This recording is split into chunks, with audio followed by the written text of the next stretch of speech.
Hey everyone, welcome back to another episode of Comic Book Weekly. Guys, I'm back. I was out for the week and I wasn't almost going to be on this week, but I am back. I have a really busy schedule, but we had some great news that us as a group want to talk to you guys about. And of course, it's going to be this Spider-Man news, but we'll get there. But of course, I'm Mike Spider-Slayer, and here we have Brant Fowler. What's up, everybody? And next we have Kat Comic Uno. Hey guys, what is up? We have a ton to talk about. Like Mike said, we have the Spider-Man news, which was kind of like last minute news. So if you saw from yesterday, we're going to discuss Wonder Woman, which we still are going to discuss, but our bigger topic is going to be Spider-Man. So also we have some big news for the podcast. So stick around for after the news segment because we got some really cool news for the new year. That's technically still news, right? I mean, that's still part of news. Yeah, it's our news. Sure. Right, exactly. It is part of the news for sure. But speaking of, let's get into some media news first. We have Green Arrow is going to be in Fortnite. So Brant wanted to discuss this. This is like I don't know. I thought this was a random one. I was like, okay, they're really getting everybody here. Yeah, I thought it was interesting because to my recollection, I think Harley's the only one that's been maybe. Did they do the Joker thing? I don't remember. Aquaman. Did they do Aquaman? Oh yeah, you're right. Black Manta. Yeah. Yeah. So this was the interesting thing about this is it was leaked. So like it wasn't supposed to be revealed yet or out there yet. So somebody leaked it, and now everybody knows that there's Green Arrow, and there's probably more to come. But it's I think it's cool that they're expanding more of the DC stuff now too, because they've done a lot of Marvel. Yeah, absolutely. Sure. And I just feel like it's basically what Fortnite has become now. It's not just a matter of it's like not just a matter of just like what they can come up with their seasons. It's just like what can companies promote, what companies can they get to, promote. That's what it is, because Fortnite's so huge. It's like, oh, you guys want to pay us to advertise your stuff on our platform? Okay, go ahead. That's what it seems to be these days. Yeah, for sure. Absolutely. Which I meant to discuss this with you guys before we went on air, but like which theme do you guys like? I don't know. I like that one. I feel like it's kind of yeah. And I also like the bubble for the comment stats coming out. I feel like StreamYard did a really good, or we did. I think it was StreamYard. Did a good job with that. Yeah, that right there. Cool. Yeah. So they changed all that, huh? Yeah, they added 2 new themes, so you can So that's cool. So you don't have to cover people's faces, which is nice. Yeah. That's true. Go StreamYard on that one.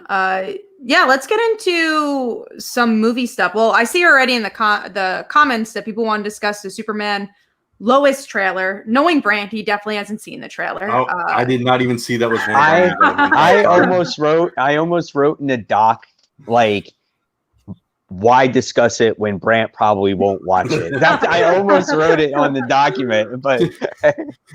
To be fair, it was not there when I laid down, and I got up 20 minutes before the show. So. It was a newer piece. It came out this afternoon. It's not a huge trailer. It's like it's not even really a trailer. Yeah. Did they recast Lois? No, she's still Lois, sadly. Yeah, she's still Lois. They highlight family. Family's important. You see the sons. They look very CW.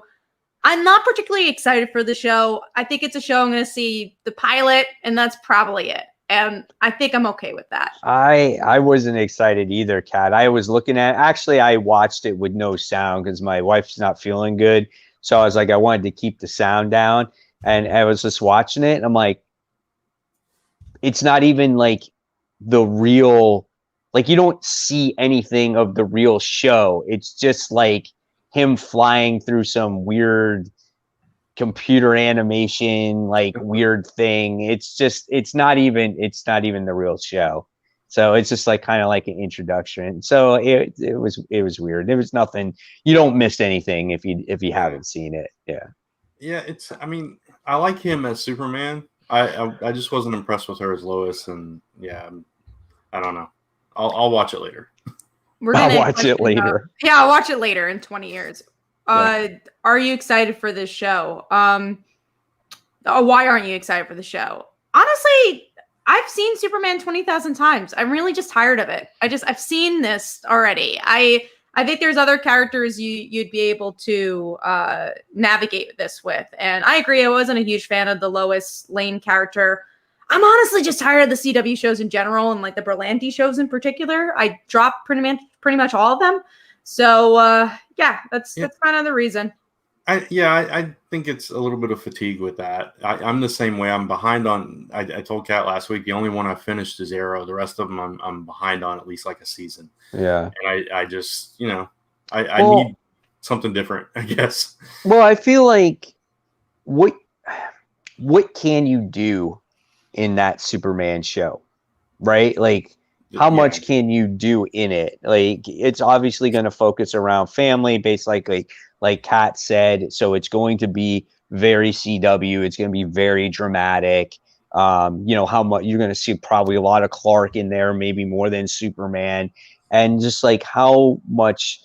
If you're looking for a movie type of Superman, you're not going to get that. You're really not. So it could be almost like on a verge of Supergirl. Just, it could be maybe a little bit amped up because it's Superman. I don't know, but who knows? I think I agree with you guys. And I think the fatigue has set in when it comes to those superhero DC shows on CW. They're kind of like cookie cutter. When you've seen one, you've seen them all. Yeah, exactly. And that's not to deter, because I'm seeing like, how about Green Lantern? How about Doom Patrol? Different showrunners. So, and also these are things we've never seen a show for. I've never seen a Green Lantern show, so I'm excited for that. Doom Patrol, I haven't really watched it. It wasn't my thing, but I get why people like it. So completely different than other superhero shows. I reference like The Boys again. So different for Watchmen. Different stuff. If you watch Titans, even Titans. I don't even love Titans, but it's different than Supergirl and The Flash are all the same show. So when you have the same showrunner and they feel the same, again, that's why I'm not as excited for Superman. That doesn't go against the other DC shows. Yeah, or Superman, the actor for Superman, because I really liked him as Superman, actually. But we did get a quick question in here. It has nothing to do with what we were talking about, but it's from Troy. He says, "Hey everyone, do you think all of the DC comic number ones next week are going to be a good restart?" What do you guys think? We're talking Future State. Yeah, Future State. Oh, okay. So do you think yeah, I think it's gonna be like, especially like the new Batman stuff or next Batman. I think that's gonna be a really good jumping on point. And I hope more people get into DC Comics as they did with the New 52 and all that with Future State and give it an honest shot. Yeah, I agree. And it's like we talked about before, we've not been as excited about DC as we would like to be in recent months. So we're kind of excited for something different and a change. And I know we're all going to try all of them. So that's kind of what we committed between ourselves to do. So hopefully it won't disappoint. Yeah, next week. Not tomorrow, but next comic week is going to be a huge, gigantic week. So be ready for that. Oh, for sure. We're all really excited for that show. All right, let's get into some other news here. We got Batgirl and Static Shock are kind of in talks to be HBO Max exclusive films, so they're not going to be in theaters. Which, if you guys, we're going to talk about Wonder Woman, of course, but if you guys didn't know, Wonder Woman did really well for a pandemic movie. Like, it did very well in theaters for a pandemic movie. I think it's like the highest grossing. Yeah, I mean, we'll talk about it, but so much that they already greenlit 3. Yeah, which we're going to discuss Wonder Woman 3. So this is interesting because a lot of people are up in arms like, oh, well, how can it not have a theater release? But look at Netflix movies. They're exclusive to Netflix and they do fine. They win Oscars. They get nominated for Oscars. So I do not have an issue with it being HBO Max exclusive. Yeah, especially in the current climate of the world, right? I mean, it's not going away yet, so it's I think it's smart on their part because a lot of people are even with theaters partially open, a lot of people aren't going to go because of I mean, and all this with like the movies and shows and everything else, I think it's going to be a test of what the experience is going to be like in the future.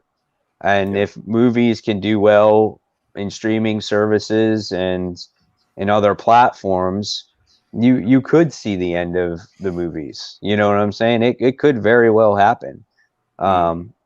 If a movie is good and people want to see it, they'll pay to see it one way or another. You know, so and Wonder Woman is kind of a test to that for this week. Now, it's not maybe as big money making as it would be as in the theater right now, but if it was in the future, like streaming becomes the future and that's the only way you can get your content with a movie, then yeah, it's going to generate more money in the future too. Yeah, not so much for the theaters. Right. Yeah, but for the streaming services or which puts it on there. And it's like most people have, pretty nice TVs at this point. So yeah. So exactly. It's like, what better way to watch it in your own home and eat your own food and whatnot. So yeah. No, and not get sick. Yeah, exactly. I do like going to the theaters for big movies. Yeah. It's the experience of it. But right now it's like I'd rather sit in my living room. So yeah, definitely not going to the theaters anytime soon. So I agree with that. Let's see. We have more, but I thought there was like another question. Maybe I missed it. Anyways. All right, next up is no more Zack Snyder movies. So that's been confirmed after Justice League. There's no more, which I'm okay with. I know there's fans of him, but I haven't really enjoyed many of his films. Besides Watchmen, I do like his Watchmen.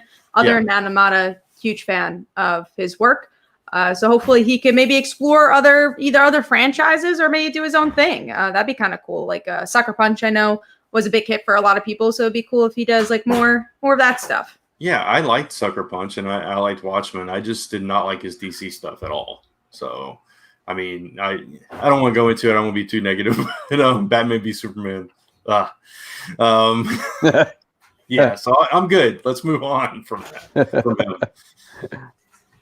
I agree. Now, big topic here we're going to discuss here, which is Wonder Woman 3 being greenlit right away. And we're going to talk a little bit about Wonder Woman 1984. Me and Brant saw it. There won't be any spoilers here, so if you haven't seen it, that's okay. We're not going to spoil the movie, but we're just going to talk a little bit about our overall opinions on it. I don't know Brant's overall opinions. He doesn't know mine. I haven't really talked about the movie just because I feel like there's just been so much discourse about it. Like, what the hell do I have to say that's different than anyone else? Or, I just didn't really want to be part of it. But I'm just going to say my final thoughts here about Wonder Woman. But I thought it was an okay movie. I was definitely really looking forward to this movie. I love the first one, and upsettingly, it was just a very by the numbers film. And I said this when I was watching it. I think it's great characters in a kind of mediocre plot. Sorry for hearing ice on. In a mediocre plot. So it was a very, very okay movie and forgettable. And do we need a third one? I think that's the biggest thing is I don't know if we needed a second one. And I think that's the detriment of the film is that like what else did she have to say? I do think Wonder Woman as a character had a lot to say, but I don't know if that second movie proved it. Maybe in the present film it'll say more, but yeah, I don't know. It didn't really prove that for me in 1984. It's hard to talk about this without saying stuff, so my thoughts are going to be very minimal here, and I'm going to have to talk to you, Kat, at some point about this movie. I'd be excited to talk about it. I watched it with my wife, my brother-in-law, and my mother-in-law, and none of us liked it. So well, there you go. We're maybe on the same page here. Okay, it was a collective kind of. You guys are making me scared to watch this movie now. It's very long. I had to watch it in 2 parts. I didn't watch it all the way through. All I'm gonna say is I'm disappointed with how some of the characters were handled. And I wasn't crazy about the overall plot, the overall pacing of the movie, and there was a lot that could have been cut from this. So that's kind of my thoughts on it. I didn't love the sequel. I love Gail as Wonder Woman. I think the actors that they chose for the roles in this movie were really good with what they were given, but they weren't given great material to work with, in my opinion. Right. I think we were pretty much in agreement on that because I think the actors, for the most part, were really good. Like I liked Kristen Wiig. She surprised me. Yeah, I thought she was great. Again, but her character kind of sucked. It was very mediocre. It was just like, okay, this is what you do. And she does such an interesting character. And I hated Maxwell Lord in this movie. But Gal, like she's hard not to love. And that's really what brought the brightness to the film. And again, it really, for me at least, it was not the worst superhero movie I ever saw. But it was far from the best superhero movie I've ever seen too. It's just so forgettable, which this movie shouldn't have been. That's a shame. And there was like no real specific reason it needed to be set in the 80s, except for not at all. The trend that's going on, and other than that, and it's like I don't know if they did a third, I'd want them to be in present day. I mean, now, obviously they're doing a third, but do you think that part of this has to do with like obviously the hype of this movie and the delay of it at the same time, because we've been waiting for it for so long, and we're finally like, oh, we can finally watch it, and then you finally get to watch it, and you're like, oh, it's kind of not that great. It's if you know the characters, Cheetah and Maxwell Lord specifically, I think as a comic fan, you'll be disappointed with the way they were handled. As I think Sweet said it, that it was a good movie, just not a good superhero movie. There were redeeming qualities if you took the superhero stuff out of it completely. Sure. Yeah, I don't even think it's a good movie with like I do think it's a bad superhero movie, but I also don't think it's a good movie just because it's so. My biggest issue is how cliche it is. That's why, like, when I say there's nothing to spoil, there's really nothing to spoil about this movie. There's not anything like, oh my god, that just happened. And I think because we've been in such a dry area of no superhero movies, like, oh, finally we get some new material, and it's just that. It's like, oh, and again, I love Wonder Woman 1, and I was just like, oh, it was disappointing for sure. Yeah. So that's our Wonder Woman thoughts. It's funny because I saw Sweet Exorcist say, "Oh, you're gonna do a watch along?" I'm like, "No, I don't want to see it again." One of these, Maxwell Lord Pascal killed it. He did well with the role. He did well with the role that he was given. That was not Maxwell Lord, though. I thought he was so frantic and sweaty. He was sweaty. It was totally out of character for Max, I think. So whatever. That's sweaty. James Phelps mentioned that 300 is a Snyder classic, which 300 is a phenomenal movie. 300 is really, but again, I mean, yes, that is a comic book film, but it's just this DC stuff. I don't know. Yeah. It's not superhero DC. Yeah. It's also weird to say about Watchmen because Watchmen's technically a DC movie. It's technically a superhero movie, but it's just so different. Like I love Watchmen. I don't even know why. It's so different from the graphic novel, but I think that's what I like about it. Yeah. 300 I can watch 100 times and never get sick of that movie. I love that movie. It's so entertaining to me. It's so funny because when my mom's walking up the stairs, sometimes I'll be passing, I'll like motion kick and go, for Sparta! Kicking her into the well. No, I don't really kick my mom down the stairs. I'm just joking with her, but yeah. That's funny. Well, one thing I do want to mention, first of all, we have 45 viewers, so thank you so much. And awesome. What's really cool is actually like half on half on each channel. So 23 on my channel and 23 on Comic Frontline right now. That's awesome. Thank you guys really so much. Yeah. So thank you guys. And then are we going to mention that? Are we going to mention that we actually are going to stream it through my Facebook channel starting next year? We haven't. We could talk about it now. Yeah, we can do that. Well, you kind of just did, so so if you're looking for another place to watch this show on, we're going to be able to have it on 3 places now. So you're going to be able to watch it on Comic Frontline because obviously we are the Comic Frontline group where this show originated from, right? So the Comic Book Weekly show. You can also watch it right here on my own channel, Comic Book Corner 2.0, and then you can watch it on actually my Facebook group page. Which is Comic Book Corner 2.0 Webheads Unite, and we're going to start doing that hopefully next week. Yeah. So any of those areas you can start watching this show, and in a little bit we're going to give you more news about this particular show as well. We do. We have a lot of news, but we are going to talk about some comic news first, and that is Black Knight returning. I think it's a mini-series that's coming out for that one. Mm-hmm. So I was right about why Symbiote Spider-Man, King in Black. You still talking, but you're still. Yeah. Let's not. And maybe pause too. Yeah. I hear him clicking now. I know. I hear him clicking. He's like click, click, click. Just not your voice. But yeah, go on with Black Knight. All right. So Black Knight. So Black Knight is a book that I kind of, when I was reading Symbiote Spider-Man, I was kind of right about it because King in Black Spider-Man is basically a preview book of Black Knight issue 1. That's basically what it's about. And now we're getting a mini series from it as well. So that's basically what it is now. So if you're a fan of Dan Whitman and you haven't seen him in a while, go ahead and check it out. I might check it out because I think he's kind of a cool character, but that's exactly what Symbiote Spider-Man is right now. It's a push for his book. So that was its agenda there. Yeah, I liked some of his stuff from, I think it was the 90s. There was an Avengers story with Exodus and Black Knight. They're somehow connected. I don't remember what it was called, Blood Wraith or something like that. But I enjoyed that, and I enjoy him at times. So I'm going to check it out, and hopefully it'll be a solid series. Yeah, it's going to be like him struggling with the Ebony Blade. That's kind of what the story is going to be about. So, yeah, it's kind of cool. All right. And also the Black Knight says, I'm just happy Black Knight is getting any kind of book. Last one was like 6 years ago.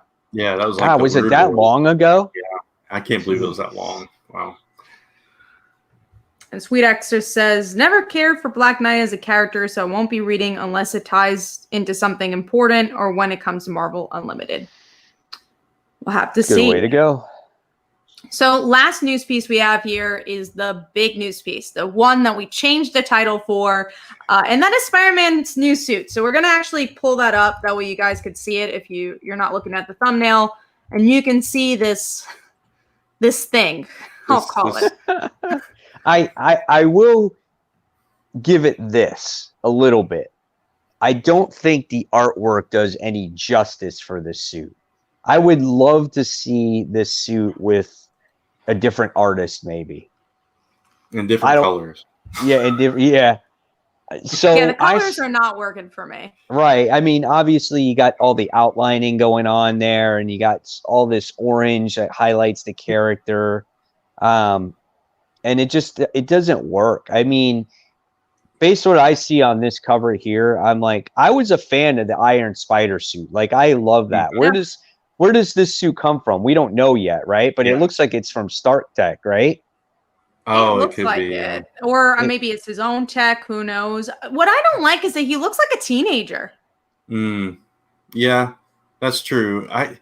Color-wise, what I don't love is they have the orange outlining the yellow. So it's like you got too many colors going on now, and it's kind of clashing. Yeah, right. That's what I mean. So it's like those outlining colors just take away from the actual suit. That's why I would like to see the suit like in an interior, or maybe by a more detailed artist. It just doesn't look like it's finished. You know what I'm saying? It's just it just looks incomplete. But let's break it down a little bit here. Let's take a look at it. Let's start at his web shooters. So his web shooters are now like he's wearing them on the outside, so right? Ben Reilly style. Yeah, it's kind of like that. And he has like these gauntlets instead of like his traditional sleeve. Like it goes almost all the way up to his elbow. So what do you think about that going in that direction? Not a fan. Yeah, I don't mind the web shooters being on the outside. I mean, Ben Reilly made it work. I thought it looked cool, but the whole gauntlet thing is a little much. Right. And then also the question you have to ask as well is, why does he have a new suit? Like, we don't know that yet. Yeah. Yeah, why does he need it? But honestly, I think they're doing it is because sales are probably down for Spider-Man. Nothing. Kindred didn't make it as high as they thought it would, and they're like, oh no, we got to do something to make Spider-Man exciting. Let's give him a new suit. Yeah, And that's so disappointing. And that's what they've done for years and years. They always give him a new suit when they need to inject some cells into Spider-Man. But there's been some duds over the years, and I think this might be one. It's the eyes that do it for me. I don't even get how the eyes work. Why they're glowing, why there's this like black mascara around it. I don't get it. His eyes look like they pop out. Yeah. It looks like a skeleton a little bit. Yeah, it's so weird. And then look at his helmet though. He's wearing a helmet. That you can tell. No. Because if you see like where his ear would be, it's like it's all mechanicalized. So maybe he's screwed up from Kindred and he has to wear this suit. Maybe that's that could be the case. The video game version of Spider-Man, that's like a completely different design, and it's got white and stuff on it too, and I think that looks really cool. Like there's a way to do this kind of suit, like you mentioned the Iron Spider. Yeah, that was completely different color scheme and everything. It looked really cool. I think there's a way to do it, and they just missed the mark with this one. I think it's too much white. It's like too much white after Labor Day, and it's not working out for him. Yeah, why is it going up over his knees too? It should cut off where that outline is, I think. Yeah, and also the mix with gray. There's too many colors going on because you have orange, blue, gray, white. That's a lot of colors. Yellow, yeah. A little bit of yellow. Yeah, and I also agree with Mike. The art's not great because if you look at his legs, especially in this one, they're very flimsy. I don't know. Not excited. Not excited about this. We were it's so funny because this was going to be just like, oh, it's a little topic we'll add to the news, we'll talk about it. Then it came out and it's like, oh, we gotta make this our topic. Yeah. Because you look at that thing and it's got to be talked about. I'm all for change, and I usually love a new Spider-Man suit, but this one it doesn't work. I would love to see this done by just a more detailed artist. This just looks like a picture that's just like stuck on another comic, especially with that background. It's like almost photoshopped, and we just kind of like stuck it on there just to show you this image. You have how you have that image of the Iron Spider suit, and Spider-Man is on top of like the Captain America shield. Mm-hmm.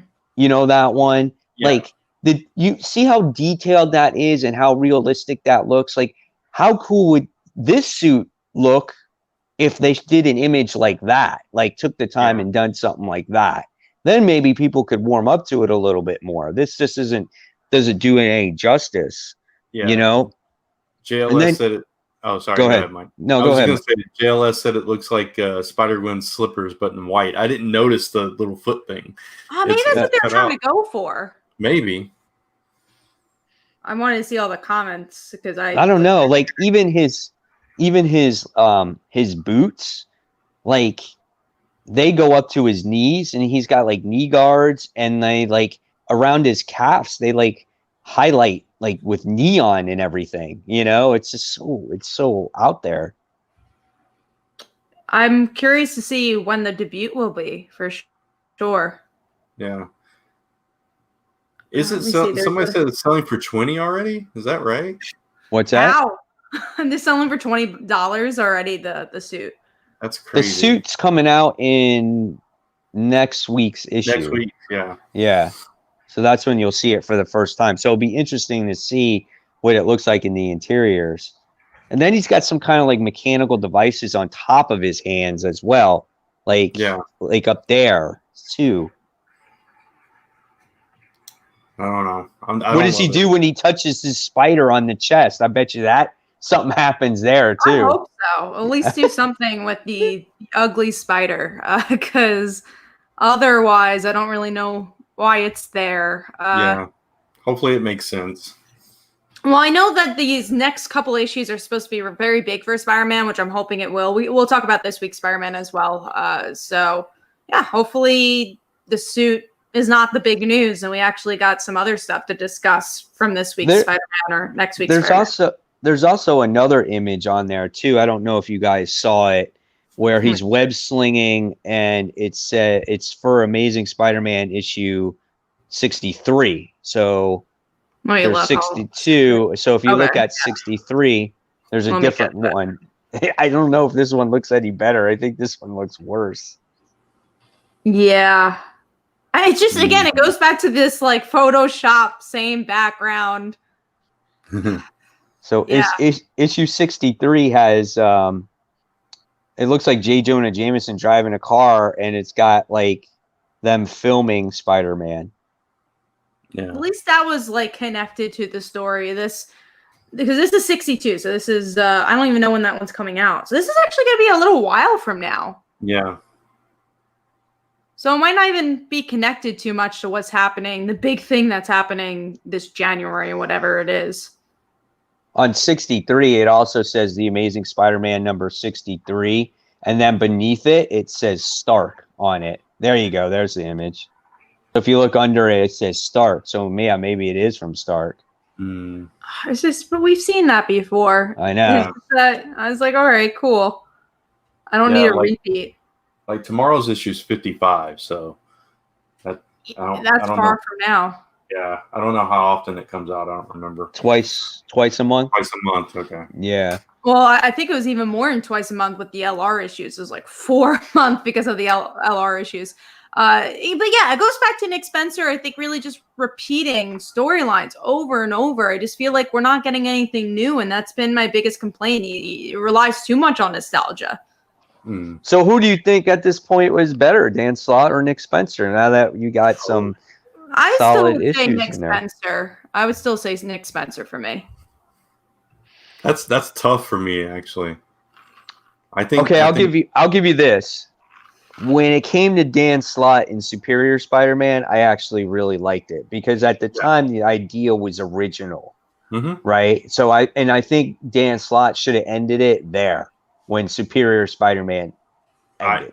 I agree with that, and comparing just that run, the Superior Spider-Man stuff, I was much more invested in that series than I am this run.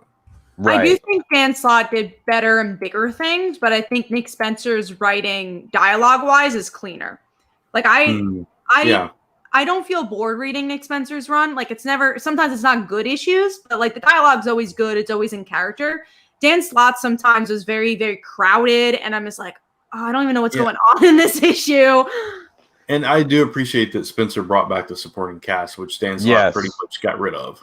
Right, right. And I agree. But as of late, though, we haven't really, seen just as of now, we're getting Mary Jane back, and you got Norman back, but you haven't seen Boomerang in forever. I was about to say, what happened to Boomerang? You haven't seen his roommate in forever. Like, you haven't seen that fun side of Peter. It's been so dark, and some people are like, well, that's okay because we haven't seen a dark Spider-Man in a while, which is fine. My biggest thing with Spencer is that his storyline is just too dragged out. Yeah, absolutely. I agree as well. So what did that say? It said, I'd say Dan Slott, his run got me into comics with Superior Spider-Man.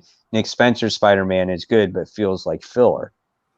Yeah, because it's so dragged out. Yeah. So dragged out. Yeah, exactly. And David Berg says, I don't read any Spider-Man. We're big Spider-Man fans here on this show, so it's hard for us when we're not crazy about it. Especially because last year, we could also plug our best comics of the year. We've been doing every week of this month, we've been talking about our favorite miniseries, our favorite ongoing series. And Spider-Man last year did so well on our list. We were so excited about Spider-Man. He was winning left and right. And not to see Spider-Man at all on this list is kind of crazy to see in 1 year how things have changed so much for this book and how we lose excitement for this book.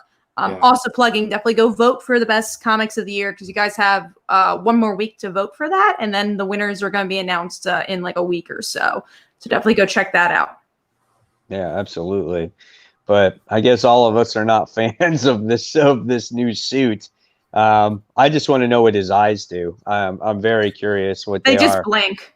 Oh my God, if they blink, that would be even worse. Can you imagine that? Beep, beep. He's like headlight. He's got headlights on his head. He does, and I hope they beam out. Like they could get brighter, and like when he's in dark places, he can see really well. Time to put on the Spidey vision. Yeah.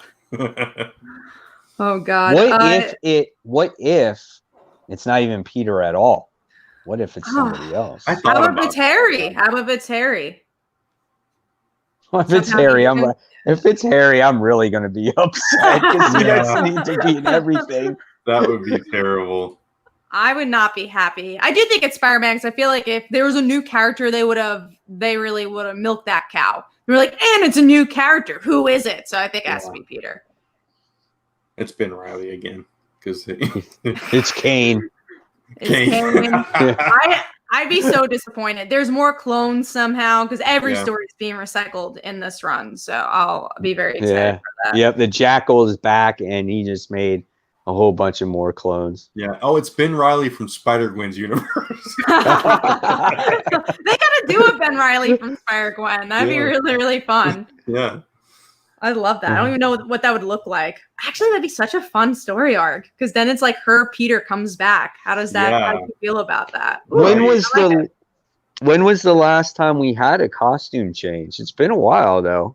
The last time we had a costume change? I would actually say the PS4 Spider-Man, but I don't know if that counts because it wasn't in canon. I guess before that it was the Spider-Man's Peter's bodyguard when he was rich. It was a slight change because he had the he had the glowing. It was like glowing or something. That's right. Yeah. That wasn't even that long. That was kind of a long time ago. Because he had the webware.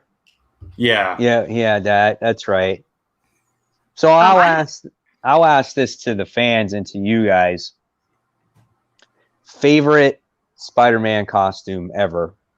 Oh man, favorite ever? Mm-hmm. I always have to go with the original. We probably shouldn't. Well, let's exclude the original because I feel like let's exclude the original. Other than the original, for me, it's the black suit. I love the Scarlet Spider suit. Honestly, I know that's technically not him. Yeah, stop cheating.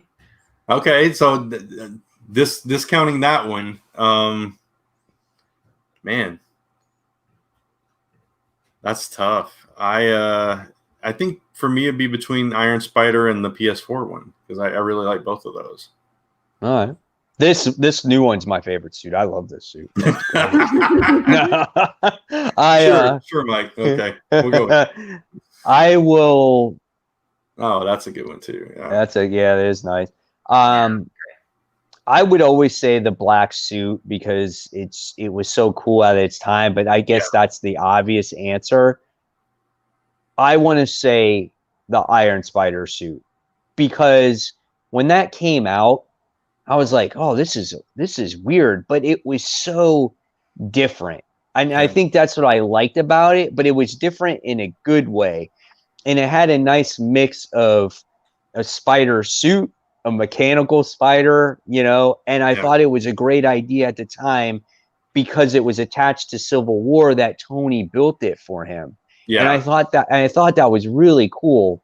And again, some of the art pieces that they did with it, I thought was astronomical. So I think I'm going to go with that one. Yeah, it worked so well too, and it was interesting because it's like, oh wow, Peter has Doc Ock arms. It was so weird, but it's somehow with the story, like you said, it worked really well. Right, and the colors are cool too. Now, I don't want people to get that confused with the MCU Iron Spider suit. That's different. Like the color scheme is different in that and everything else. Even the way it works is kind of different. Yeah. Right, exactly. So this is the comic version of that. Right.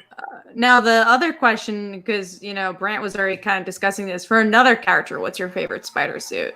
For me, it's got to be Spider-Gwen. I just think she became popular because I think of her suit.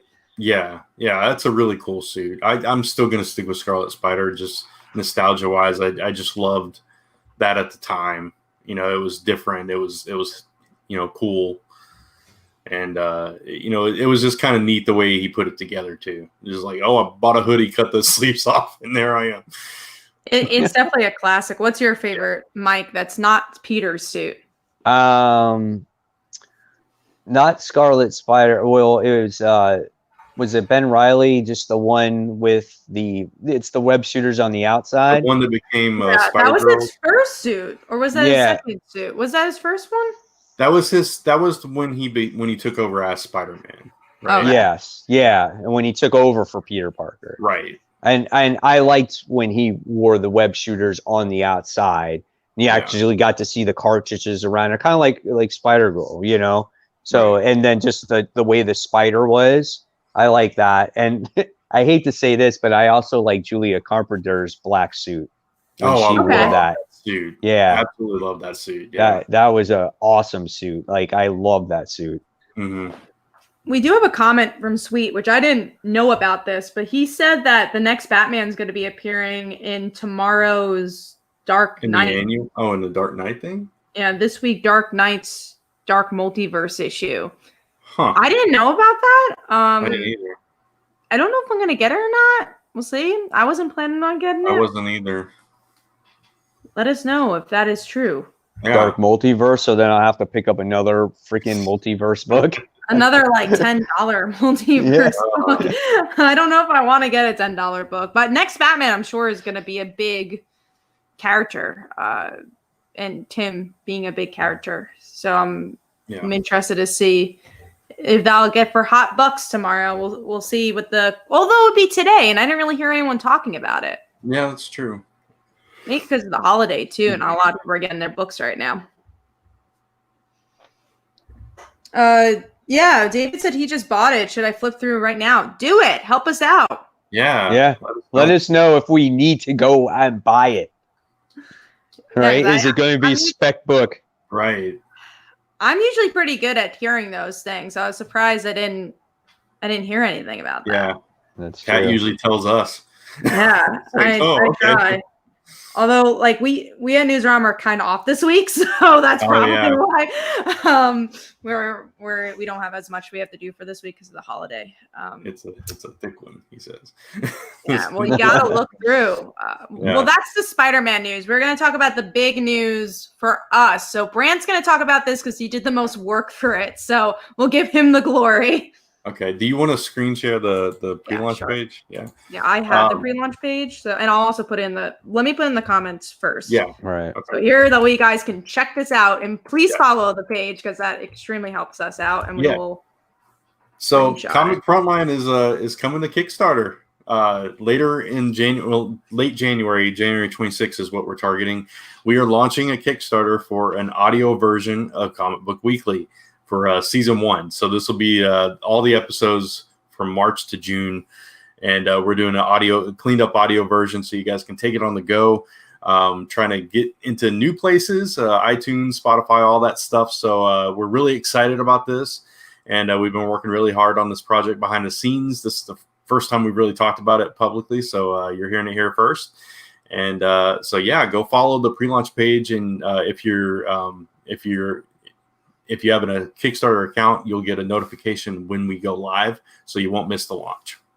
Yeah, and just to mention, I guess, do you want to talk a little bit about some of the tiers to tease what we got coming up? Yeah, we got all kinds of stuff. We're doing the Make 100 initiative, so we have this custom USB flash drive that's going to have all the episodes plus bonus material and everything that'll be available. There's some cool viewer experience stuff that we're doing. So, like, we're going to create a segment for you guys to come on the show, and that'll be one of the tiers. You'll get to pick a topic and talk about it for like 15 minutes. You can sponsor an episode, and there's a super fan experience where you can get all kinds of cool stuff and be on the entire show. So all kinds of really cool stuff for you guys to check out once it goes live. We'll be talking more about it as it gets closer and going in more detail about some of the reward tiers and all that. But definitely please follow it and spread the word. There's I didn't put a banner up. I'll try to put it up real quick, but there is a short URL that you can go to, comicfrontline.com/CBW. Will take you right there.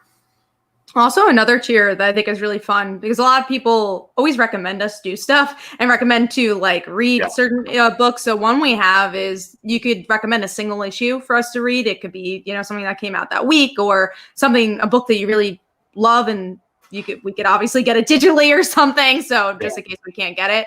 And there's also a tier where you can recommend a graphic novel if you feel like an issue is not enough. So there'll be a segment on the show where we review that issue and talk about it. So we really want to make it a viewer experience, and we want to make it as professional as possible. And this is the step to do that.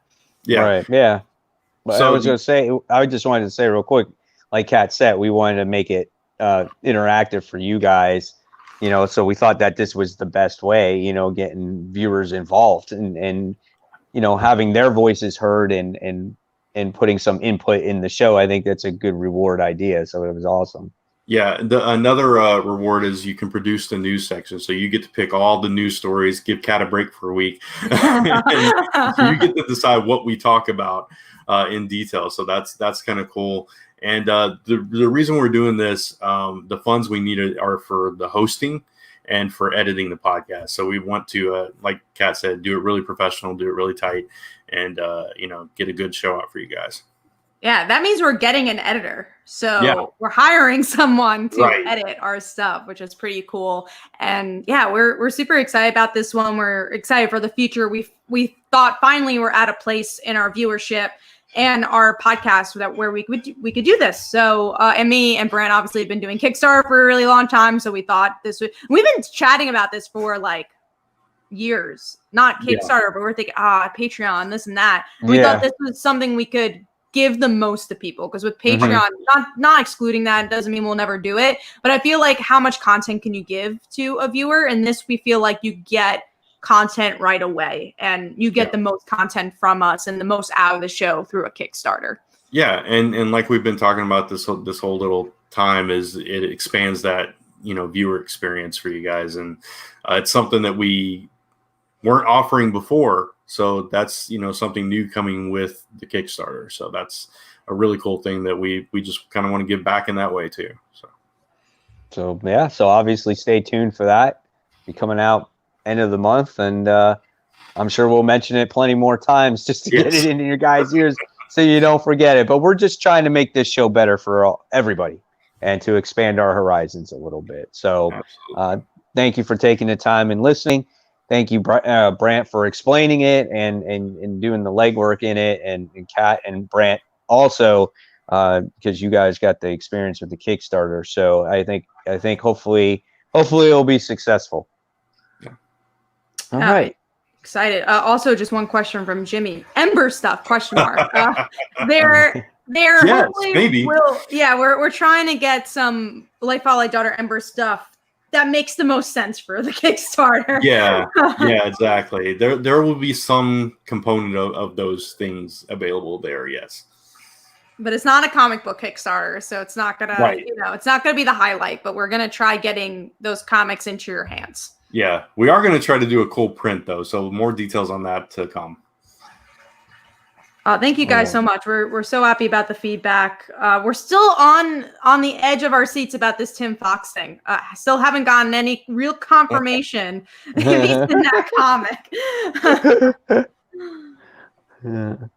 All right. So in the meantime, I guess it's time to talk about those comic books, right?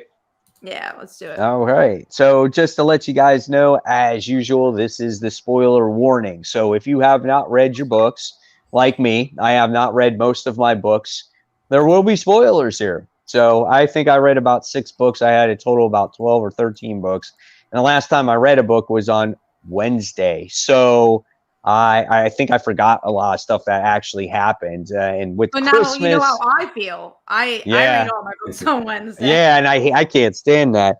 And with Christmas and me doing tennis camp, it was such a challenging week this week and last week. So I'm going to do my best to remember what I can. So if there's certain things, though, that you guys want to talk about in our discussion with these comics, feel free to do it. It's not like I'm not going to read the book anyway. Okay. So I'm fine with that.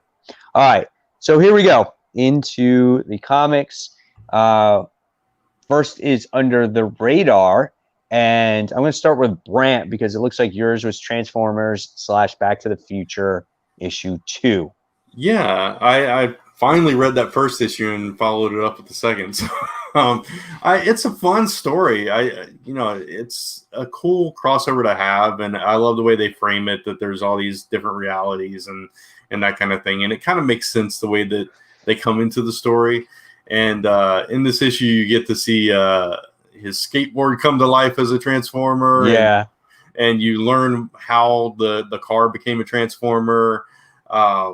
It's just cool. It's fun if you're a fan of these two 80s properties that that they've mashed up here. I love the way that they're doing it. So yeah, I agree with you. I did read this book. I thought it was interesting. I loved how Rumble was like the main character in this book. And I didn't see the skateboard being a Transformer. I didn't see that until I was like, what? I'm like, they made him a Transformer.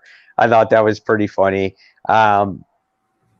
I probably reading them back to back was better to read than it was separately, because the time that the first issue and second issue came out was a huge, huge difference, because IDW has been struggling getting out books on time. Right. They've been delayed. So it was like, by the time I read the second issue, I was like, okay, I have to remember exactly what went on in the first issue. And so, but it was a great story still. I really enjoyed it. So I'm glad you did. Yeah. I was a little nervous when I saw Rodimus because I know he gets a lot of hate. Yes. But yeah, then it made sense story-wise why that was the way it was, because the future got changed, which makes sense with Marty. So yep. I just like how they always go back to his hometown, and it's just like completely messed up. It's so funny. It said like Decepticon symbols on it and everything. It's cool. All right, so Kat, so you were under the radar with Scumbag issue 3. I read this issue as well. Yeah, it was a pretty good issue. So we get to see his scumbag ways. There's this bomb that he gets a hold of, and he has to save the city. And of course, he does everything wrong, and he throws it to the bar that we first met him at, and everyone turns into gold, and he like kind of kills everybody. I just enjoy the very different worlds coming together, and it's a solid read. Okay, so I was. I read the book and I'm like, okay, I'm getting tired of it, right? and I was like, because again, it's reminding me of Deadpool, and there's nothing changing and everything like that. I'm like, this guy's gonna be a screw up all the way through, right? And he's gonna be ragtagging along with this high-tech agent, and everything's gonna happen in his favor on accident. Like, I've seen that before, right? But when I got to the end of the issue, it got me hooked again, because it was like, he got everything that he wanted. He wanted his fancy car. He wanted his robot sex doll. Like, he got all that stuff. And now it's like he's going to be doing these missions in this car that flies, that has missiles. And then he's going to have this girl that's his pilot that's going to be flying this car. So everything that he's wanted, he has. But now he's still got to do these missions. So it kind of got me back on board again to see where it was going to go. I'm not a real fan of the antagonist of the book, but I don't know. We'll see what happens with it. Hopefully the story gets a little bit more in depth, though. I want something more from it. I agree with that, for the story being more in depth, but I'm just having a fun time with it overall. Only read issue 1 of Scumbag because the art changed through 3 issues. No, so the art's going to pretty much be the same because it's a creator own. I don't see that changing. I hope Scumbag ends at issue 6, miniseries, hopefully. I also don't know if that's going to happen, but you never know. I feel like they never announce those things with Image Comics. They're just like, and it's ending. Right, exactly. So, and I don't have an under the radar because I didn't finish my books. So I'm going to leave myself out of that. We'll jump into the big book, probably one of the biggest books of the week. And this is King in Black. This is issue 2. This book literally takes place a millisecond after Eddie Brock's fall. So, and I thought this was a pretty good issue. I want to hear what you guys thought about it before I talk. I read it. So that was cool. I read it because there's no books out. So I was like, why not? I'll read King in Black. And it was good. Like, I liked it. Again, do I need issue 3?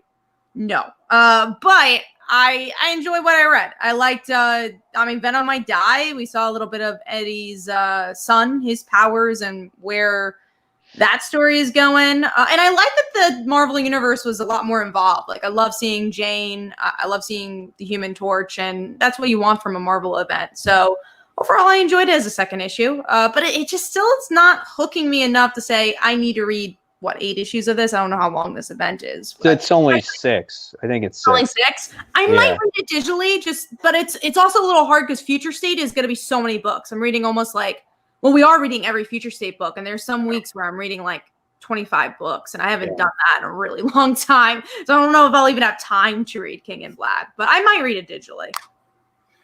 Yeah, gotcha. I actually really enjoyed it. I'm glad that Eddie landed and he wasn't still falling from Venom, but other than that, I love that they're making it, feel like a big event, like you said, Kat, Jane appearing and doing her little part, which was nice, and then everybody saying oh, I can't stay, can't do this, I gotta go. I thought that was handled well. I thought the rescue and reveal of Dylan's powers to everyone was handled really nicely. It wasn't as good as the first issue for me. I think there was a few missteps through it. Some of the pacing was weird, like Spider-Man just showing up the second he fell and saying, "Oh, I couldn't get to you then, but here I am." Stuff like that could have been a little bit stronger, but overall, I thought it was a good follow-up issue, and it still got me hooked for the event. Yeah. I liked it too. I thought the same thing. I mean, Spider-Man showed up in a panel, I think, what was it, last issue, and he's like, "Oh, I'll be right back." And so he shows up here and gets him right after the fall or whatnot. And I thought that was kind of emotional. I really liked the moment when Eddie was dying, but at the same time, you saw Dylan's powers be used to expel the symbiote from Eddie's body, and you got to see how happy Reed was. He's like, "You're the secret weapon." He's like, "This is amazing." Like, he got all geeked out, and he didn't even realize that Eddie died at that moment. Right. And it was such a crazy moment. And so it was emotional for Dylan, and it was emotional for everybody. And it's kind of like they really don't have time to really mourn Eddie because they got all their own stuff to do, which I thought was cool, which is quite interesting, even though at first they're like, well, we need to bring him back because he's important. But then as soon as you find out that Dylan is the one that could save everybody, it's kind of like, well, I guess Eddie now is expandable, Yeah. So I thought it was a good issue as well. The artwork was still pretty good. You wind up seeing, obviously, everybody now all the characters are nullified. So the symbiote did take them over. So all those nullified variant covers that you see out there, they're actually in the comic book now. It's not some fake thing. So I thought that was kind of cool that they incorporated those variant covers into the actual story. So that's neat that they did that. Yeah, I agree. So overall, pretty good issue. I liked it. I agree. I like the first one better as well. But always the first issue to a major event always tends to be the best because just like, it's always that oh shit moment. Like this is huge, right? And then now you gotta get into the meat and potatoes of the story. Like, how do you get now to the end of the story? And see how it pans out. So I enjoyed it. And there's questions in here, and then David's just like, did Eddie actually die? Well, probably not. He's probably still alive because you see him in multiple covers. So he's obviously still alive. I kind of like that he's out of the picture, being Venom, or was Venom before he got a symbiote taken. I kind of like that he's sidelined, because everybody else has to step up and kind of. So it's interesting to take your main guy from the event out of the event. Right, exactly, and I agree with Kat. Like, this is a true event because it's affecting all of the Marvel characters. And to get those characters involved shows you that it's it makes sense why this event actually takes place in so many books, even though the tie-ins, like most of them so far, kind of sucked, Yeah. except for, I think Spider-Woman was actually pretty good because it had to deal with her main story. Venom, obviously that ties in, to the minute detail of what was going on. And then Black Cat was actually really good. I wasn't here to talk about that last week, and I'm sure you guys talked about it, but I love that issue. And so far, that is the best tie-in book of the entire King in Black series. Absolutely. Well, it's also interesting with this issue. We have a lot of franchises, but you also see their tones of it. Like with Valkyrie, you had the haunting death over Venom. And I thought that was really cool. And you felt like you were reading a Valkyrie book, even though it was a Valkyrie book. So I like the attention to detail in that regard. Yeah, absolutely. Yeah. Absolutely. So that's good stuff. So King in Black, not bad. Going to continue on to issue 3, see how it develops. All right, so I don't actually have a top 5 this week, so I'm going to leave it up to you guys with the top 5. So, Kat, what was your number 5?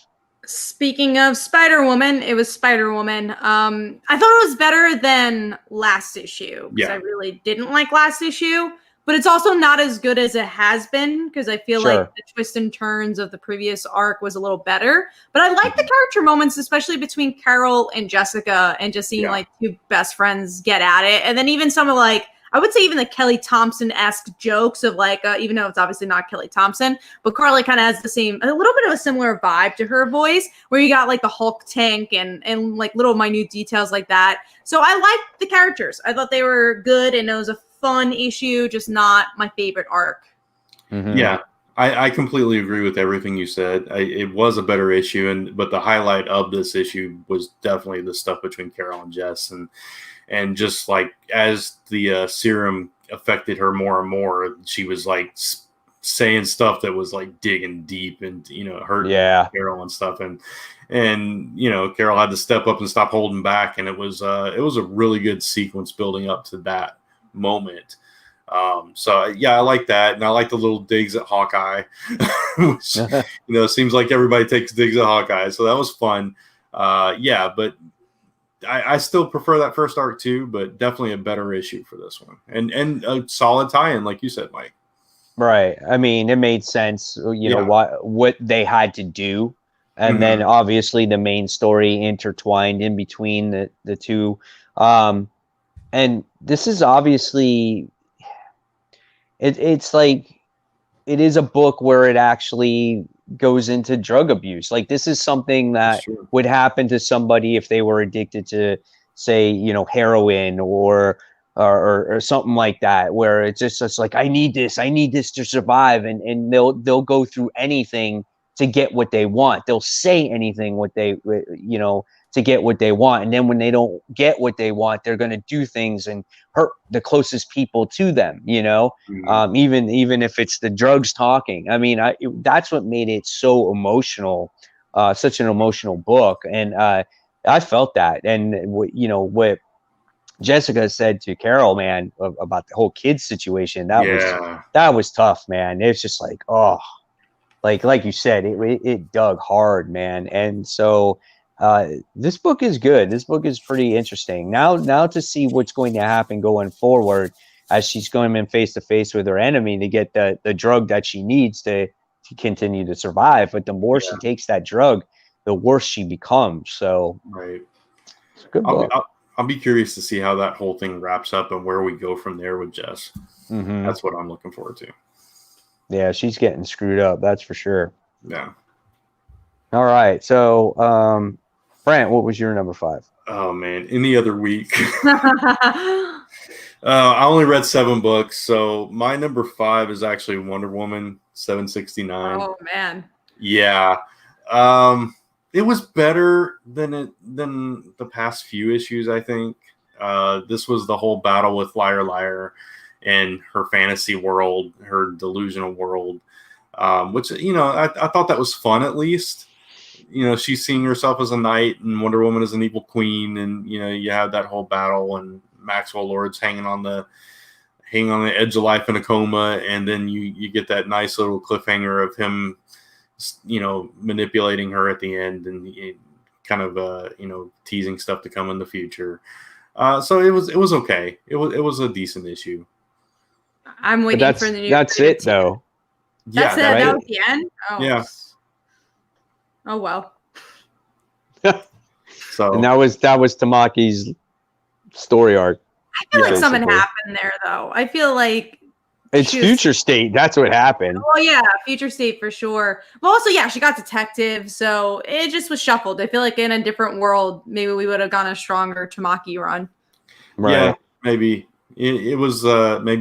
Maybe it had to be condensed because they knew Future State was coming. So I don't know. It could have been so much better because that very first issue was so good. It was. It was also the art change really didn't help it. Yeah, I agree.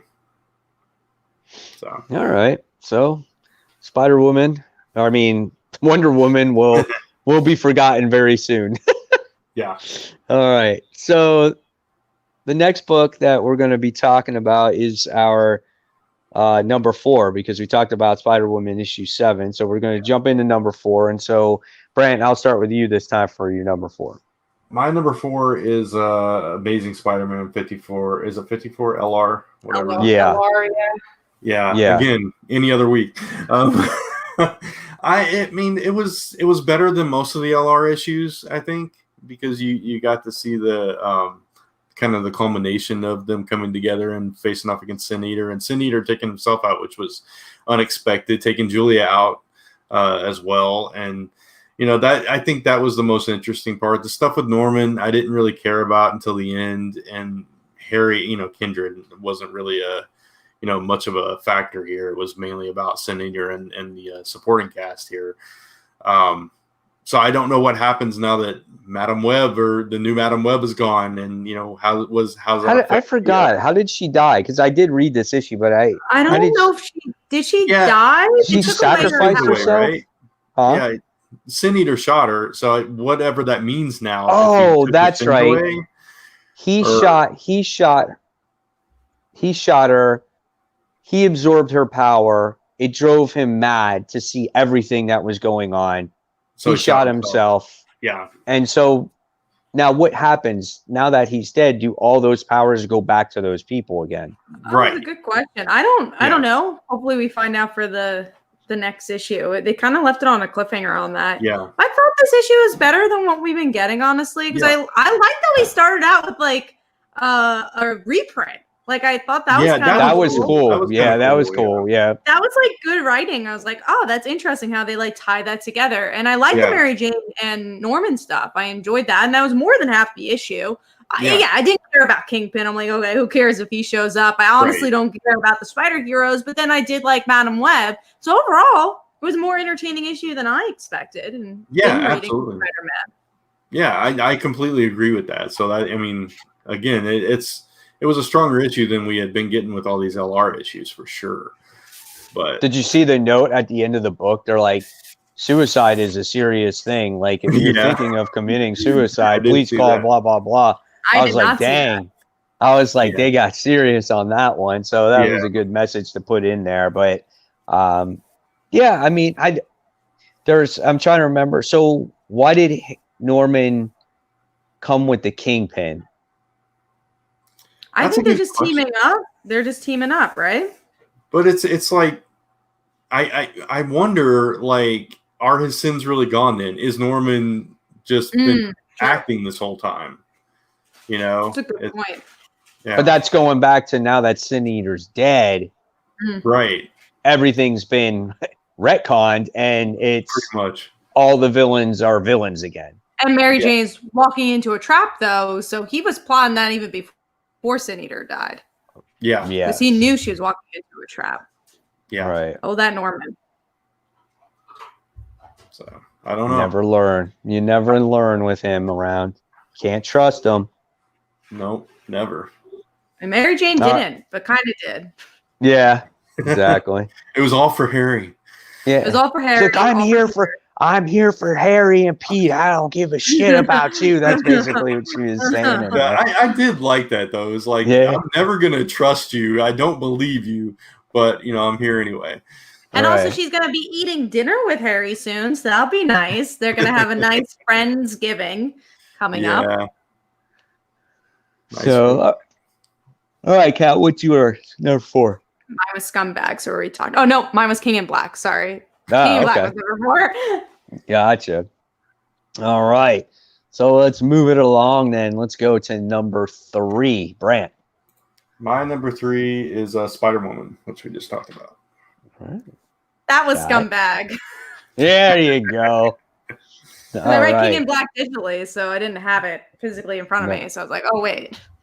Yeah. Nice. We're out of big books now, so it's just the top Yeah, 5. there wasn't We many are. big books. No, there wasn't many Uh, books. Number 2, Kat. Spider-Man. We already talked about it. Brant. Transformers Back to the Future. We already talked All about right. And it was under the radar. it. Yeah. So now it goes to the moment that everyone's been waiting for all of 5 minutes. That is our number 1 book of the week. And Brant, what was yours? King in Black. King Black. Kat? Mine was Family Tree. We actually did not talk about this one. Did not talk about it. I did yeah. read Family Tree. All right, good. This was a Yeah. solid issue because we get to see how I forget the main character's name, but the guy, Meg or the guy, the son? brother. Yeah, Oh, I don't forget his remember his name. name. I forget Yeah. his name. son brother meets up with wife person. Yes, yeah. and we get to see how they met, and I thought that was kind of interesting in the way they weave that together. And there's definitely some action building up with Meg and the government and all that. So we get a little bit behind the curtain of the future, which is kind of cool. Yeah, and basically it's like they're about to like destroy Meg at the end of the last issue, right? Is that how it ended? Yeah, it ended with Meg doing some crazy tree stuff. Yeah. So it's such an original book, and it's coming to an end also, right? I think we're getting to the end of that series. Next is issue 12, I think. So we have like 2 Yeah. more issues left of that one. So Which I don't that- mind. I feel like that's a series that was paced pretty well. And I'm like, oh yeah, it makes sense. Yeah, it makes sense to end it because once people all become trees, well, what's left to talk about, right? I mean, but it's interesting, it's just mother fights for her daughter no matter what, even if she becomes a tree. Just such an original series, though. I would never think that we would have a tree apocalypse in the comic book series. And all about family. I really like this series a lot. And if you saw our best comics of the year, we picked Family Tree a lot, as well as Red Mother. Because it's funny, David said, you guys need more indies. Your top 5 can't all be Spider-Man. This week was a strange week. The indies that came out are not indies I read. So it was like, I don't even remember what came out. Gideon Falls, I think, came out, like stuff like that, which I don't normally read. But I did get Outcast, and I don't like it. So Outcast has literally there's 6 pages that are blank, and that's part of the story. Yeah, there's literally this is a page. Oh wow, that's terrible.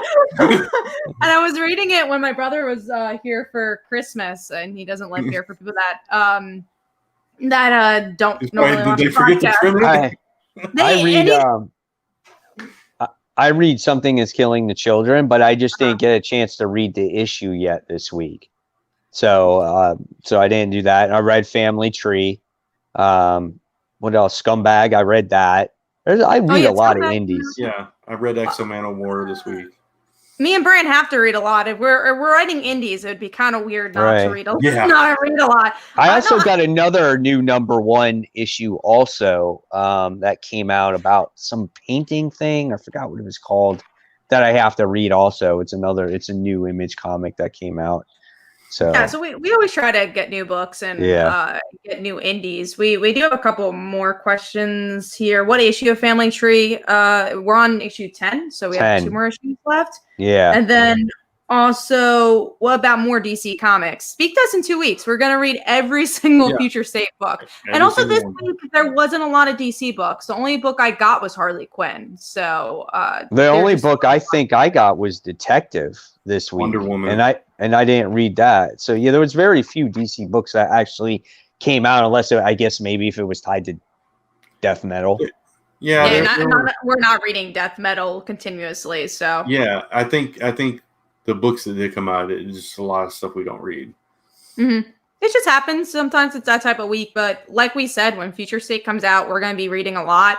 It doesn't discount the Marvel and indie books we'll be reading then too. Oh, yeah. And there's so many more books coming out because we're still kind of living in the post-COVID world. I feel like there wasn't a lot of new titles coming out until now. We're getting like, especially these next couple of months, we're going to get a lot of new titles. So I'm excited for that. Any opinion on death metal?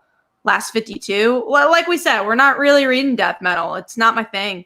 I've read most of the issues actually, just because of work. And I think the only one we've universally agreed on was that Last Stories one shot because it had really nothing to do with death metal.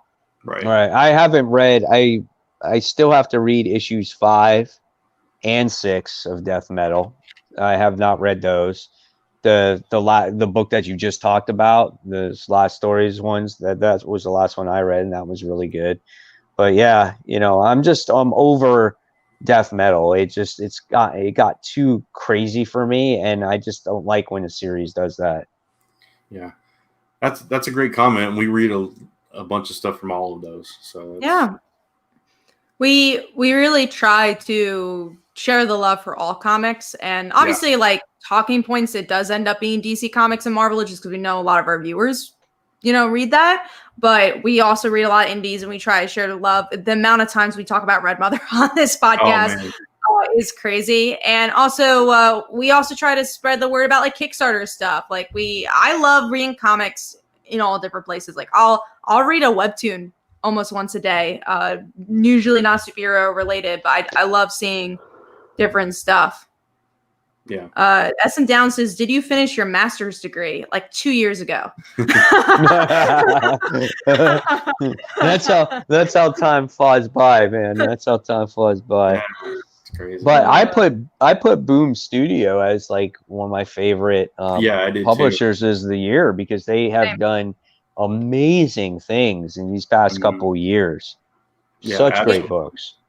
Especially this year, what I really enjoyed is that they released every single issue. One was a slam dunk for them. Even if like I didn't particularly like it, like it was still selling so well. Like Seven Secrets sold so well, and that is deservingly so. I love Seven Secrets. It feels like I'm watching an anime every week it comes out.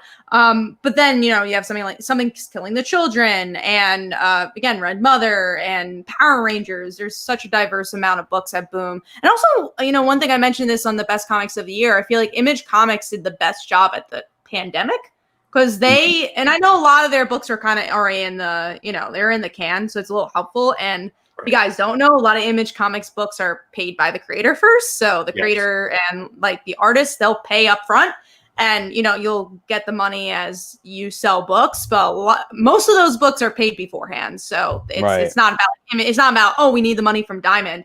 So that's why Image Comics kind of, not saying that's the best way to release comics, but that's why you didn't really see much of a change there. Yeah, absolutely. All right. So here we go. So we're going to move on to the chopping block now. So, Brant, Exo Man of War? Yeah, I'm done. Really? Oh, man. I know you really I only read the first issue, so I'm curious how that went downhill for you. Yeah, it kind of gradually went down for me. The first issue I really enjoyed. The second issue is like, it was okay. And this issue just kind of lost me. I don't know. I can't really pinpoint the reason, but as I was reading, I was just getting bored like a third of the way through, and I powered through it.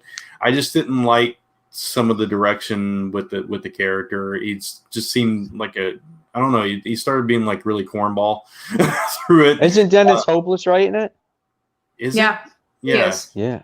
Yeah. So that surprised me. I love Hopeless. I love a lot of the stuff. For whatever reason, I couldn't connect with any of the characters in this issue, and I wasn't crazy about the plot, and the art wasn't even that strong. So I just lost me on every level for this issue. So yeah, I think I'm done for now, unless somebody tells me next issue is amazing. It won't be us. I don't think any of us are reading it. Yeah. I read the first issue and I really liked it, but then COVID hit, and then I was never able to get the second issue. So then, like, So it was like, okay, well, it looks like I'm not going to be reading that. And then Third never came out to my store either. So I'm just like, well, let's just guess it's one less comic that I'm going to be reading. Yeah. It's unfortunate because I wanted to like it this time. I always try EXO, and eventually this happens with EXO for me. So it may just be a character I just can't connect with. So that was like Black Widow with me. Yeah. Until this series. Kelly Thompson. Yeah. Kelly Thompson has to write for EXO Man of War. Maybe that. There you go. That'll change your opinion. And then yeah. Oh, sorry, Brent. No, go ahead. I was going to say the same thing probably. Okay.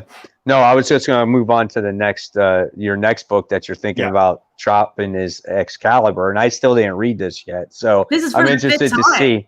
Yeah, I know. Well, I wanted to try it after X of Swords, right? Or Ten of Swords.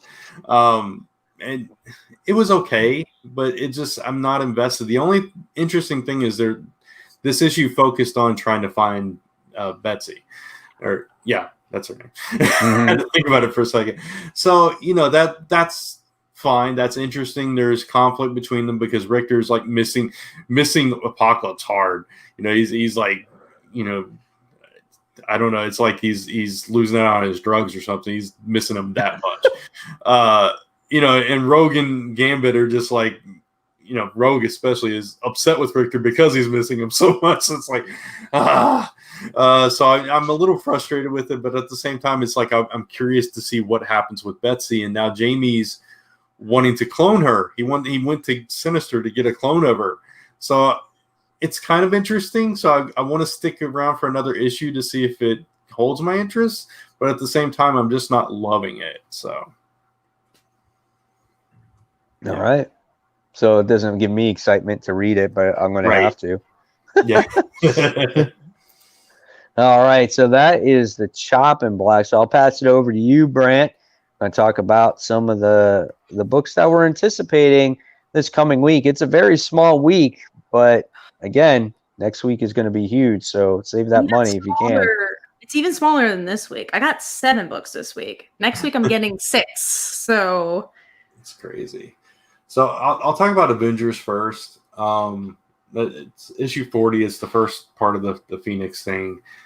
I didn't love the prologue to it, but there was some interesting stuff like we talked about before, Mike. Right. So I'm definitely going to try this one to see if I actually like the story, because I assume it's not the past anymore. Now we're in present. And exactly. Yeah. So the bird's got to find its new avatar. So yeah, exactly. We're going to see what happens there. I'll definitely pick it up. Yeah. So we also got Wolverine issue 8/350. So legacy number 350, I guess. Mike, you're going to read this one? Yeah. I mean, I've been reading the Wolverine series, but we're kicking off a new story arc because Maverick is coming back. Yeah. That's interesting. Yeah, that in itself is, you don't need to say anymore. It's just, Maverick's coming back. Okay. Yeah. So we'll see. It's I don't know. I don't know how to feel about it, but we'll. Let's see what else we got. We got. Oh, this one's gonna excite Kat. Power Pack issue 2. Power Pack. The reason I'm going to the comic book store tomorrow is for Power Pack. No, I would go either way, but the reason I'm excited to go tomorrow is because of Power Pack.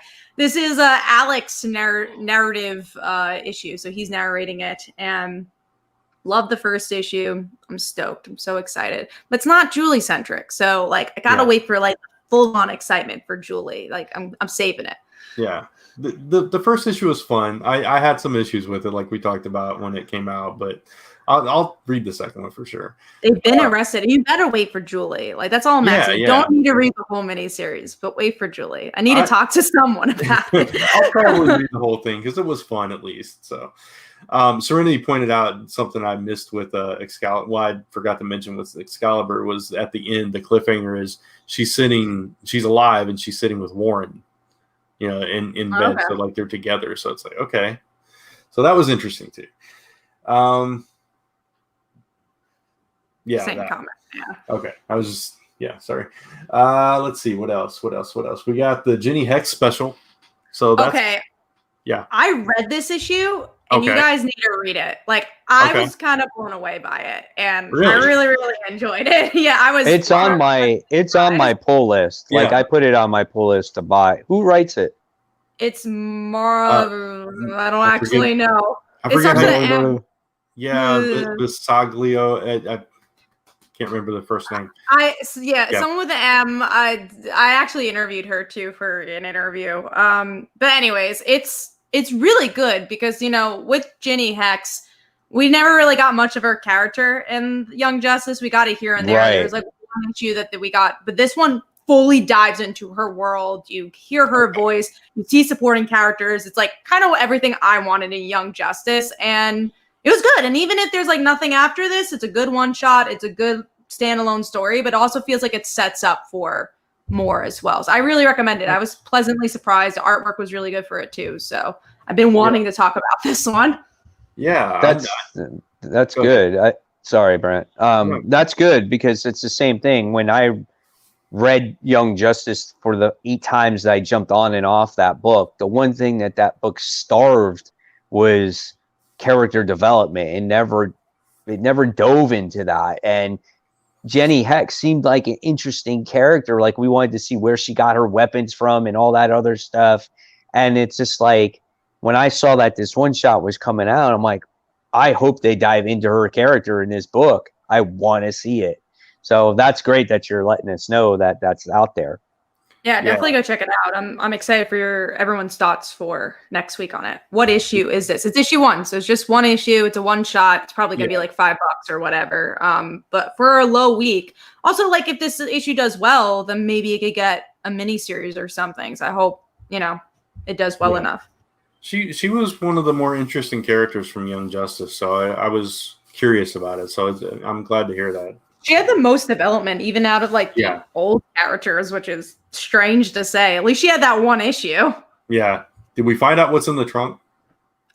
We find out one of the things that's in the trunk. It's like it's kind of like dilation in a way where there's always a new superpower. That's the trunk. Like here's a new thing that could be a superpower. Yeah, that's cool. I like that though. It's keeps you guessing. We do also get like her full origins, like her family origins, which is really cool as well. Nice. Okay. Cool. I'm looking forward to it now. It might be the first book I read.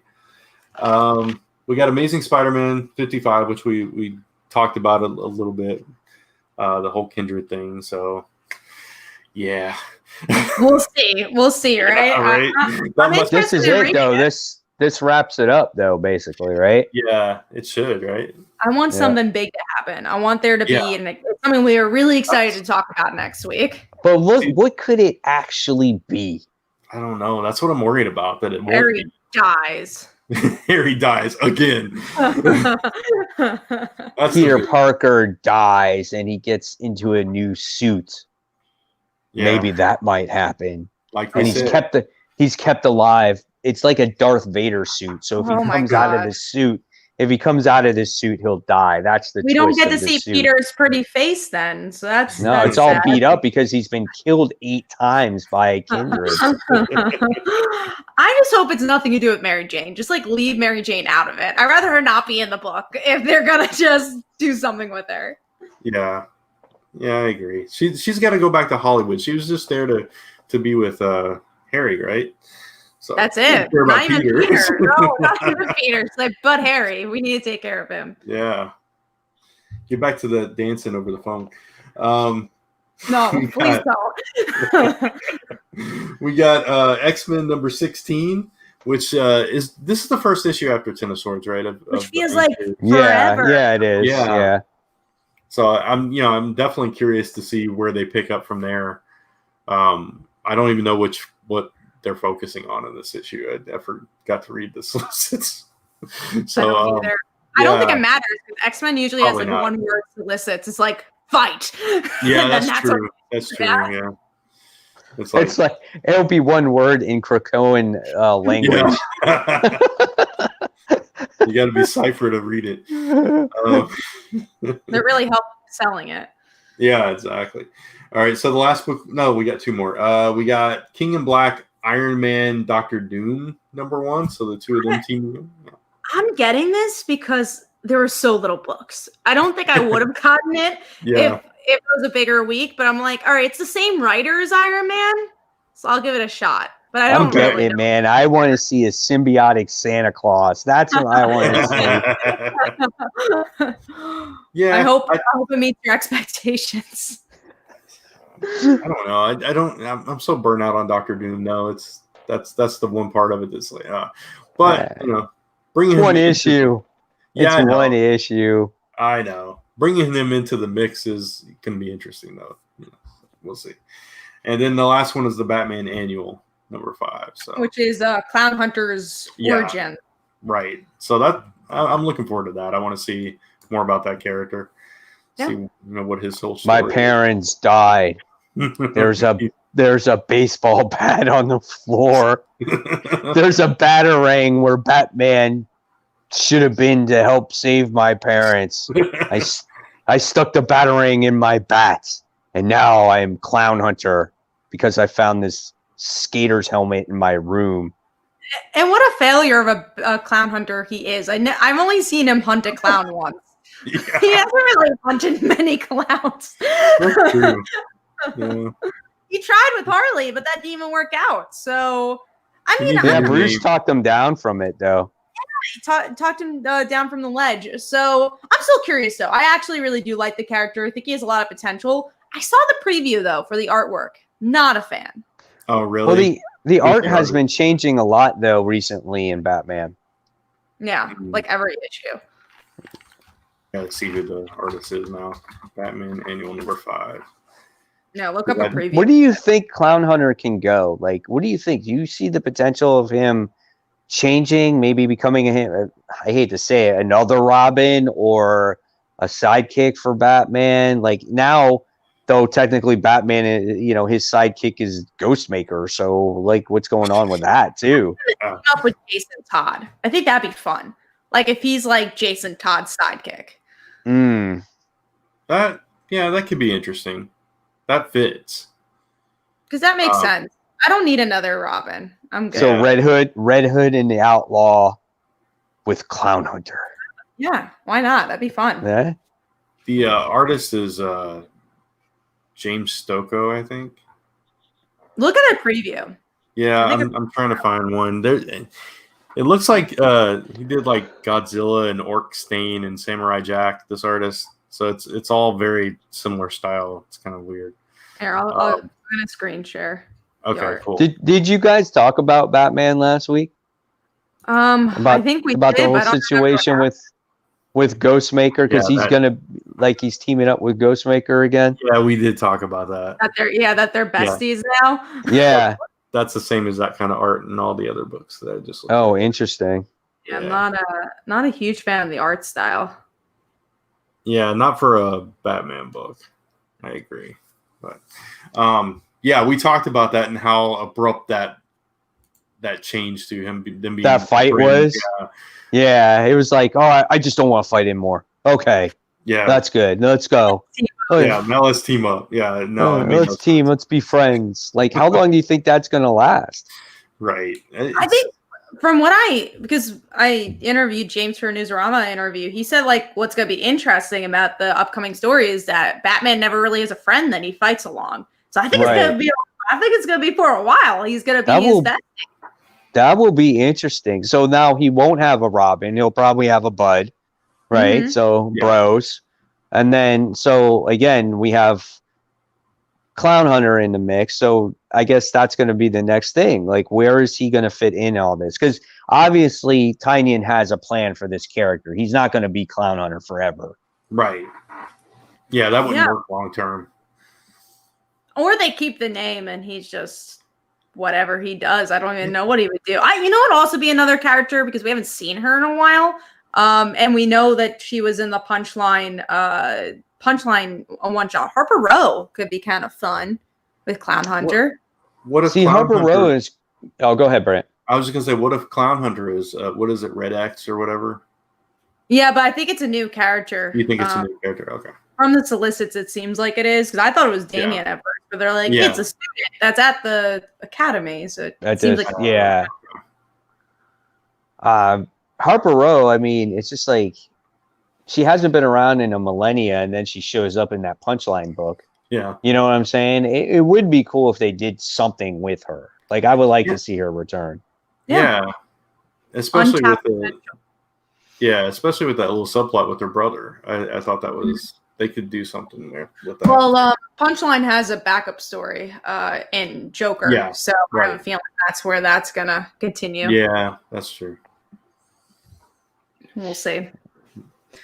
Stuff to look forward to, but I think that's wrapping us up. So unless we have anything else we wanted to chat about, No, I think that's it. I think that's All it. right. Yeah. All right. Let's go around. I'll flash that up again. All So right. go ahead. Yeah, I'll just put it up there. All right. So that's it, guys. We're going to close the show. Do any of you guys have anything that you want to promote one more time, or things that are coming out? Definitely the Kickstarter. So I'm going to post it one more time. It really helps if you guys follow the page. So if you guys could follow it, that'd be greatly appreciated. For me, comic book reviews as usual, but I posted my top 10 favorite comics of the year last week or 2 weeks ago. And this week I did most anticipated comics for 2021. So if you guys want to check that out, go for it. Yeah. And again, like Kat said, we got the best of. We're going to be revealing the winners next week. Also, top panels. We got one more week. This week's panels that are going to come out, and then we'll do the winners of that as well, upcoming in a couple weeks. So vote for all that stuff. It's fun over on comicfrontline.com. For me, funds are coming in for my Kickstarter, so I'm moving forward with that. That's exciting. And I've got a bunch of stuff coming up next year. I just kind of want to tease. We got all kinds of books coming out from Last Summer Press next year. Yeah. Sorry. No, you go, Brent. Finish your thought. Oh, okay. And we just got every page of Celestial Falcon issue number 2 today. So Lucas just sent the whole thing on one big file. So I was like, okay, cool. So very excited about that. We got some new cameo stuff, and it looks really good. Honestly, it really does. So. Jimmy also asked, they call her Dancer issue 3.